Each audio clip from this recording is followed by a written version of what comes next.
मध्य प्रदेश कांग्रेस के प्रभारी हरीश चौधरी आज खंडवा पहुंचे। खंडवा पहुंचकर उन्होंने कांग्रेस कार्यालय गांधी भवन में शहर कांग्रेस एवं ग्रामीण कांग्रेस की समन्वय बैठक ली। प्रेस से चर्चा के दौरान उन्होंने अभी हाल ही में हुए 5 राज्यों के विधानसभा चुनाव में संवैधानिक संस्थाओं पर सवाल खड़े किए और भविष्य में हम लोग इस संगठन को आगे कैसे लेकर चलें, कार्यक्रम कैसे करें, ये इकलौता उद्देश्य है।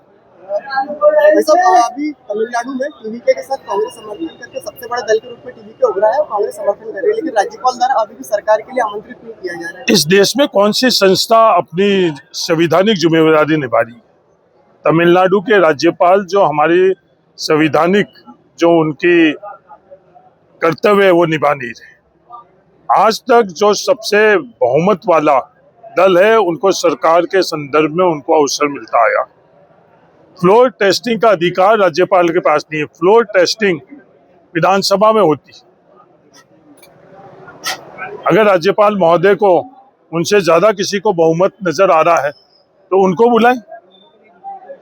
पर गैर संवैधानिक कार्य इस देश के अंदर हो रहा है, सिर्फ तमिलनाडु में ही देखने को नहीं मिल रहा है। जो परिसीमन असम के अंदर हुआ है वो गैर संवैधानिक हुआ है। पश्चिम बंगाल के अंदर चुनाव में जो हुआ है वो गैर संवैधानिक हुआ है।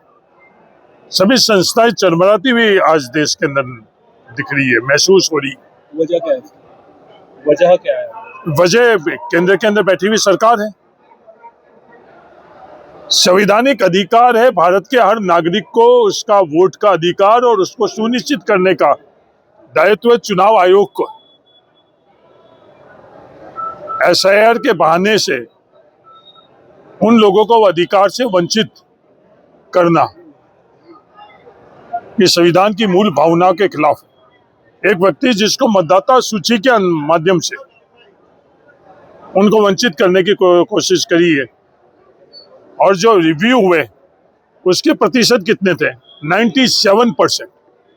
जो एसआईआर में डिलीट किए हुए मतदाता थे उनका जब रिव्यू किया गया उसमें 97% मतदाताओं को सही किया और उसमें से एक व्यक्ति आज पश्चिम बंगाल की विधानसभा में बैठा है। जहाँ तक मध्य प्रदेश की बात है, मध्य प्रदेश में कांग्रेस कई धड़ों में बैठी हुई नजर आती है। खासकर चुनाव में अक्सर इस तरह की चीजें देखने में आती है और ये एक प्रायोजित प्रोपेगेंडा है भारतीय जनता पार्टी और आरएसएस का। सर ये हमने लोकसभा चुनाव जो रहा वो सरेंडर होके पूरा लड़ा कांग्रेस। ये भारतीय जनता पार्टी की जो पेरेंट ऑर्गेनाइजेशन है आरएसएस, उसका प्रोपेगेंडा है। आपस में दो व्यक्ति होते हैं, उनमें असहमति रहती है। उमा भारती जी क्या बोल रही है कभी भी मीडिया में वो थोड़ी बोला गया। सुमित्रा ताई क्या बोल रही है कभी मीडिया में इसका उल्लेख है? कभी सवाल भारतीय जनता पार्टी से ये पूछा गया क्या? प्रहलाद पटेल क्या बोल रहा है ये कभी ये सवाल पूछा गया क्या?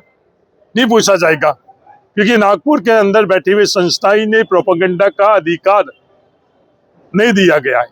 तो ये सिर्फ प्रोपेगेंडा है। कोई भी लोकतांत्रिक राजनीतिक पार्टी के अंदर आपसी सहमति असहमति का व्यवस्था है, इसी को लोकतंत्र कहते हैं। ये हिटलरशाही नहीं है, ये नागपुर की संस्कृति नहीं है कि किसी को अधिकार नहीं है। जहां कांग्रेस में बैठकर पूरे प्रदेश के बारे में राय रखना, देश के बारे में राय रखने के अधिकार, और वो व्यक्ति के पास आज सिर्फ अधिकार है कि गर्मी के अंदर प्याज बांटने का। तो ये अंतर है। अभी एक तस्वीर सामने 20 साल से कांग्रेस पार्टी में एमपी में नहीं है। अभी कुछ आपकी पार्टी पदाधिकारी मांग कर रहे हैं कि 1 साल पहले ही प्रत्याशी घोषित कर दिए जाए, जहाँ पर लगातार हार हो रही है। ऐसा कोई विचार करी पार्टी? कांग्रेस के कार्यकर्ताओं के भावना के अनुरूप ही फैसले होंगे भविष्य में। अभी एक तस्वीर सामने है जिसमें आप दिग्विजय सिंह जी, जीतू पटवारी जी एक साथ नजर आ रहे हैं। क्या राज्यसभा एजेंडा में क्या नहीं, किस तरह की? नहीं, मैं प्रभारी के नाते में सबसे हर छोटे बड़े ग्रुप में संवाद कर रहा हूँ। उनकी जो समझ है, उनकी सलाह है, उनको पार्टी क्या में कैसे हम लोग जगह दें, ये प्रभारी के नाते मेरा ये जिम्मेवारी है, सिर्फ राज्यसभा नहीं। क्योंकि बीच में दिग्विजय सिंह जी ने एक कटाक्ष भी किया था जीतू पटवारी की, दिल्ली में जितनी इनकी पकड़ है उतनी किसी की भी नहीं है। क्या दर्द छलका? देखो, ये राहुल गांधी और खड़गे जी की कांग्रेस है, इसमें दिल्ली की पकड़ का कोई मायने नहीं है। धरातल में जिसकी पकड़ है वो कांग्रेस के अंदर सबसे मजबूत है। ये राहुल गांधी की कांग्रेस है, खड़गे जी की कांग्रेस है। तो आपस के अंदर हल्के फुल्के अंदाज से कोई संवाद हो रहा है आंतरिक बैठक के अंदर, उसका कोई इतना बड़ा अर्थ निकालने के को मुझे नहीं लगता है कि कोई कपड़े फाड़ने की बात आ चुकी थी, अब इस बार गुरु चेले की बात आ गई। नहीं, गुरु चेला तो दोनों के दोनों आपस के अंदर किसी के व्यक्तिगत संबंध को कौन नकार सकता है। कोई भाई बनकर अगर समाज के अंदर रह रहा हुई, कोई भाई बहन के तौर पर रह रहा है, कोई गुरु शिष्य के तौर पर रह रहा है, कोई कोलिब्रेटर रहना चाहता है, कोई फॉलोवर रहना चाहता है, ये हर किसी का अधिकार है। ये लोकतंत्र, ये संविधान में सबको अधिकार। दिग्विजय सिंह जी का दर्द तो नहीं था?